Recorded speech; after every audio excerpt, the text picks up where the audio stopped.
The Church of South India Diocese of Medak Holy Trinity Church Bollaram సమర్పిస్తున్న అనుదిన వాక్య ధ్యానాలను వీక్షిస్తున్న ప్రియమైన ప్రేక్షకులందరికీ మన రక్షకుడైన యేసుక్రీస్తు ప్రభుని పేరట హృదయపూర్వక స్వాగతం. లేబియా కాండం నుండి మన ప్రియులు పెద్దలు శ్రీమతి జె పద్మలలిత జనార్దన్ గారు మనకు అందిస్తున్న ధారావాహిక సందేశాలు మనం వింటున్నాం. లెంట్ కాలంలో శిలువ ధ్యానాలకు అనుసంధానంగా ఈనాటి సందేశాన్ని మనం విందాం. ముందుగా ఈ భక్తి గీతం.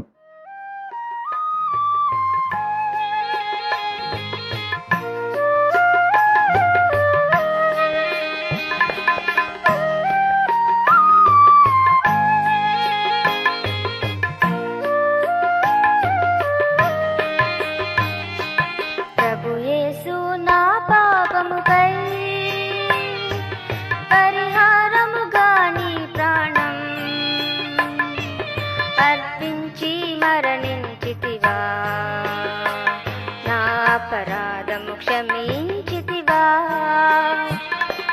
ప్రభు యేసు నా పాపముకై పరిహారముగా నీ ప్రాణం అర్పించి మరణించితివా, నా అపరాధము క్షమించితివా. ప్రభు యేసు నా పాపముకై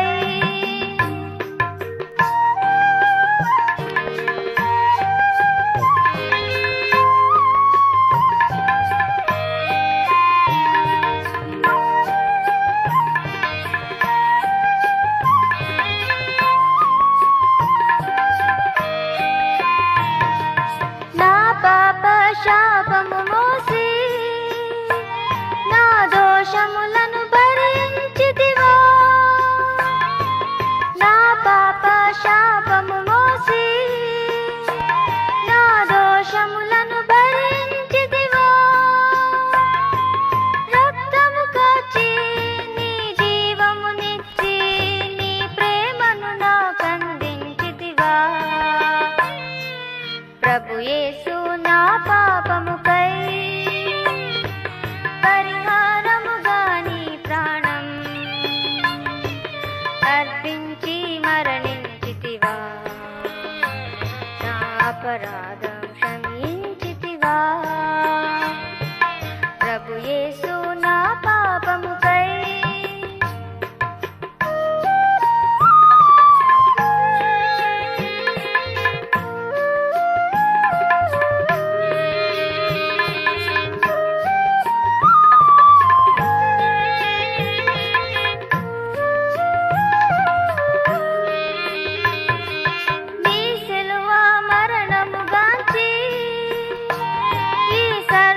సృష్టి విలపించి, నీ సిలువ మరణముగాంచి ఈ సర్వ సృష్టి విలపించి, భూమి వనికి బండలు బ్రద్దలాయే నీ రుధిరము నాకై ప్రవహింప.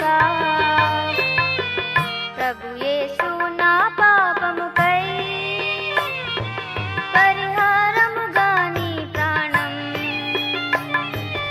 అర్పించి మరణించితివా, నా అపరాధము క్షమించితివా.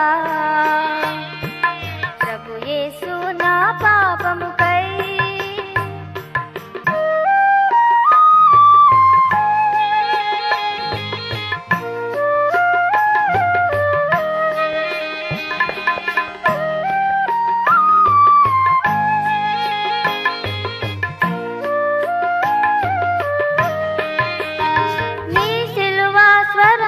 భువికి నీ రక్షణ సందేశమునిచ్చి, నీ సిలువ స్వరములే భువికి నీ రక్షణ సందేశమునిచ్చి, నీ ప్రేమకైనా హృది నర్తించి నీ స్తుతి గీతము పాడెద దేవా. ప్రభు యేసు నా పాపముకై పరిహారముగా నీ ప్రాణం అర్పించి మరణించితివా, నా అపరాధము క్షమించితివా. ప్రభు యేసు పరిహారముగా నీ ప్రాణం అర్పించి మరణించితివా, నా అపరాధము క్షమించితివా. ప్రభు యేసు నా పాపముకై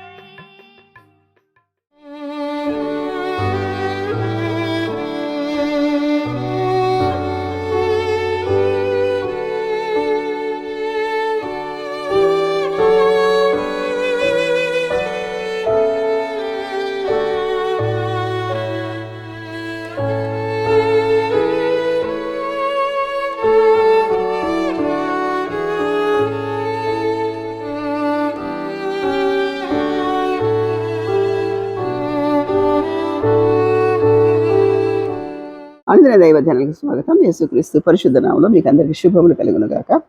ప్రేమ నమ్మకం గల ప్రభువా, కృపగల నాయన, నీ పాదాలకు వందనాలు, స్తోత్రాలు, కృతజ్ఞతలు. ఈ లేఖన భాగాన్ని మీ చేతికి అప్పగించుకుంటున్నాను నాయన. దానిని దీవించడే అనేకులకు ఉపయోగకరంగా ప్రకటిస్తున్న నాకు, వినే ప్రతి వారికి ఉపయోగకరంగా ఉండినట్లు ఆశీర్వదించమని నజరేయుడైన యేసుక్రీస్తు పరిశుద్ధ నామంలో ప్రార్థన చేసి వేడుకుంటున్నాను పరమ తండ్రి. ఆమేన్. అపరాధ పరిహారార్థ బలి గురించి నేర్చుకుంటున్నాం. చాలా డీటెయిల్గా ఉంది ఇందులో. ఈ బలికి చేయాల్సిన 3 విధమైన పనులు ఉన్నాయి. ఏంటంటే, పరిశుద్ధమైన వాటి విషయంలో పొరపాటు చేయుట, ఇది అపరాధం. ఏంటి పరిశుద్ధమైంది? ఎలా పొరపాటు చేస్తాం? బల్లలో పాల్గొనటం మనకు అందరికీ తెలుసు. మత్తయి సువార్తలో ఉంటుంది. నువ్వు అర్పించేటప్పుడు నీ అర్పణ అక్కడ పెట్టి, ఎవరైనా నీకు శత్రువు అనిపిస్తే, ఎవరితో సమాధాన పడకపోతే నీ అర్పణ అక్కడ వదిలేసి ఏం చేయాలా? ఆ వ్యక్తితో సమాధాన పడాలా. అప్పుడే నీ అర్పణ అంగీకరించబడింది. ఇది పరిశుద్ధమైంది. ఏం చేస్తాం దీన్ని? మన పక్కనే ఒకసారి ఒక వర్షిప్ అవుతుందట. అందరూ వర్షిప్ చేయండి, చేస్తూ మీ పక్కన వాళ్ళకి ప్రైజ్ లార్డ్ చెప్పండి, ఇటు పక్కన వాళ్ళకి ప్రైజ్ లార్డ్ చెప్పండి అన్నారంట. ఒక ఆమె అట్లనే నిటారుగా నిలబడి బిగుసుకుపోయి ప్రేజ్ చేస్తున్నారు కానీ చెప్పట్లేదంట. ఏమా ఎందుకు చెప్పట్లేదు ప్రైజ్ లార్డ్ అంటే, ఈ పక్కనుంది మా అత్త, పక్కనుంది మా ఆడపడుచు, ఎలా చెప్పాలి అన్నదంట. అంటే నీ అర్పణ దేవుడు స్వీకరిస్తాడా? పరిశుద్ధంగా ఉన్న వాటిని ఏం చేయాలా? పరిశుద్ధమైన వాటిని పొరపాటుగా చేయటం అనమాట. పరిశుద్ధమైన వాటి విషయంలో పొరపాటు చేయట. లేవియాకాండం 5వ అధ్యాయం 15-16. ఇంకొకటి చేయకూడనివి దేవుడు ఆజ్ఞాపించినట్లు కాకుండా ఆ విషయంలో పొరపాటు చేయటం. దేవుడు చేయకూడనివి దేవుని ఎదుట. ఇప్పుడు పరిశుద్ధ దినాన్ని గురించి ఉంది. విశ్రాంతి దినం. విశ్రాంతి దినం ఆదివారము, శనివారం, దాని వివాదం మనకు అవసరం లేదు. మనకిచ్చింది పునరుద్ధాన దినం కాబట్టి ఆ పునరుద్ధాన దినం రోజు మనం తప్పకుండా మందిరానికి రావాలా, దేవునికి కృతజ్ఞతలు చెల్లించాలా, మనసారా దేవుణ్ణి స్తుతించాలా, ఆరాధించాలా. దేవాన్ని వెంచి మంచివాడు, ఇంతవరకు నాకు చేసిన మేళ్లకు చేయాలా, జరగబోయే మేళ్ల గురించి ఆశించాలా. తర్వాత అందరి కొరకు ప్రార్థన చేసే ఒక ఆరాధన కార్యక్రమంలో పాటించాలి. చాలా వరకు ఈ విశ్రాంతి దినాన్ని నెగ్లెక్ట్ చేసినట్టుగా ఉంది. దాన్ని బట్టి కూడా పనిష్మెంట్ వచ్చినట్టుగా, చెరకు అప్పగించబడినట్లు కూడా ఉంది. అట్లా చేయకూడదని దేవుడు ఆజ్ఞాపిస్తే ఆ విషయంలో పొరపాటు. ఇది చేయకూడదు, అది చేయకూడదు, విగ్రహారాధన చేయకూడదు. మన అంశం ఏంటిది? చేయకూడదని దేవుడు ఆజ్ఞాపించిన విషయంలో పొరపాటు చేయటం తెలవకుండా. ఇప్పుడు అనుకుందాం, ఆజ్ఞల 2వ ఆజ్ఞ, ఫస్ట్ ఆజ్ఞ అయితే దేవుడు ఒక్కడే ఉన్నాడంటే అది ఖచ్చితంగా అందరూ పాటిస్తారు. నాస్తికులైనా, ఆస్తికులైనా, విశ్వాసులైనా, డివోటీస్ అయినా దేవుడు ఒక్కడే అంటారు. అది కరెక్టే. విగ్రహారాధన చేయొద్దు, ఏ రూపాన్ని కూడా విగ్రహంగా చేసుకోకూడదని దేవుడు ఆజ్ఞాపించాడు. ఆ విషయంలో పొరపాటు చేస్తే అపరాధం అంట. ఇప్పుడు అపరాధ పరిహారార్థ బలి గురించి నేర్చుకుంటున్నాం కదా, అందుకని చెప్తున్నాం. ఏం చేస్తాము? విగ్రహాన్ని పెట్టుకోము మనం. విగ్రహాన్ని పెట్టుకోని కానీ, నాకు ఇల్లు కట్టిన కొత్తలో నేను దేవుడికి అడిగిన, దేవ ఒక 50 గజాల స్థలమి అని అడిగిన. 283 గజాల స్థలం ఇప్పుడు నేనున్న ఇల్లు. ఆ ఇల్లు కట్టేసి రెడ్ కర్టన్స్ వేసి లైట్ ఆఫ్ చేసి ఒకసారి, లైట్ ఆన్ చేసి ఒకసారి చూసుకుంటే ఎంత పెద్ద ఇల్లు ఇచ్చాడు దేవుడు, ఎంత గొప్పగా ఉండదని. అది విగ్రహం. పిల్లల విగ్రహం, భర్త విగ్రహం, ఆస్తి విగ్రహం, ఉద్యోగం విగ్రహం, అవన్నీ కూడా విగ్రహాలే. మనం విగ్రహం అంటే ఒక మూర్తిని, ఒక ప్రతిరూపాన్ని, ఒక రూపం చేసుకొని దాన్ని ఆరాధించగానే దేవుని కంటే ఎక్కువ చూస్తే కూడా ఇది కూడా విగ్రహమే. ఏంటి? 2వది, చేయకూడదని దేవుడు ఆజ్ఞాపించిన విషయంలో పొరపాటు చేయడం. లేవియాకాండం 5వ అధ్యాయం 17-19. ఇది చాలా ఉంటాయి. ఏంటిది? విగ్రహారాధన విషయమే కానీ, తర్వాత పొరుగువాడిని ఆశించే విషయంలో కానీ చాలా మనం చేస్తాం. 3వది, పొరుగువాని ఎడల అపరాధం చేయుట. పొరుగువాని ఎడల ఏం అపరాధం చేస్తాం? ఇప్పుడు ఎక్కడ ఇల్లు నిర్మించినప్పుడు పక్కవాడికి ఒక 5 మీటర్లు 5 సెంటీమీటర్లు 5 ఫీట్స్ వదిలిపెట్టేసి కట్టుకోవాలి ఇల్లు. ఎంప్లాయీసేనండి, చదువుకున్న వాళ్ళు అంటే ఏమనుకోవచ్చు. అది ఈ గోడకు ఆ గోడకు కలిపే కడతారు. అక్కడ గొడవ. పొరుగువాని విషయంలో అపరాధం చేయడం.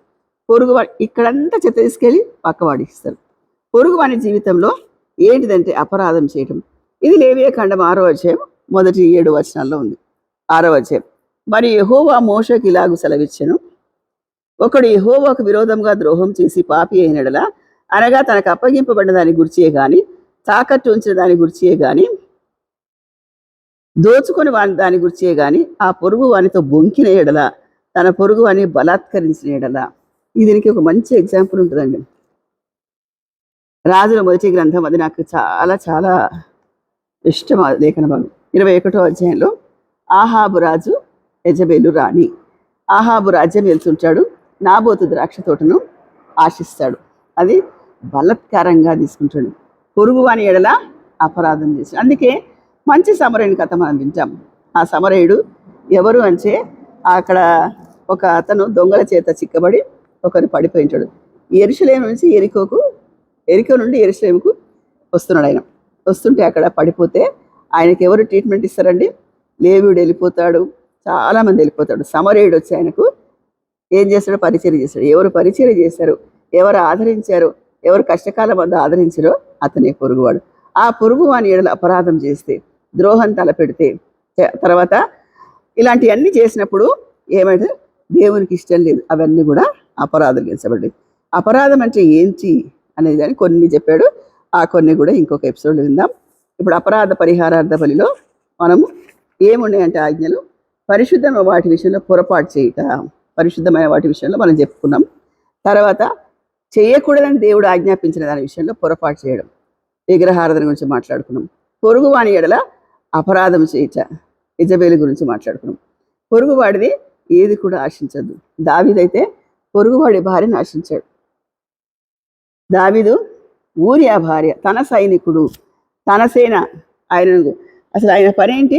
ఆయన ప్రజల సంరక్షకుడు, ఆయన రాజుగాని ఆయన సంరక్షణ బదులు ఆయన బలత్కారం చేసి బెత్షెబతో భయంకరమైన పాపం చేశాడు. పొరుగువాని భార్యను ఆశించాడు. ఇతడు ఆహాబు, యెజబెలు పొరుగువాని ద్రాక్ష తోటను ఆశించాడు. కాబట్టి ఇవన్నీ కూడా అపరాధాలు గెలిచబడింది. ఈ అపరాధం చేసిన వాళ్ళందరూ ఈ బలి అర్పించాలని ఉంటే, నీవు నేను ఈ లెంట్ కాలంలో ఏం ఆలోచించాలంటే, ఇలాంటి అపరాధాలు మనం చేస్తే దేవుని ఎదుట ఒప్పుకొని విడిచిపెట్టాలి. అది నేటి లేఖన భాగం. దేవుడి మాటలు దీవించుగాక.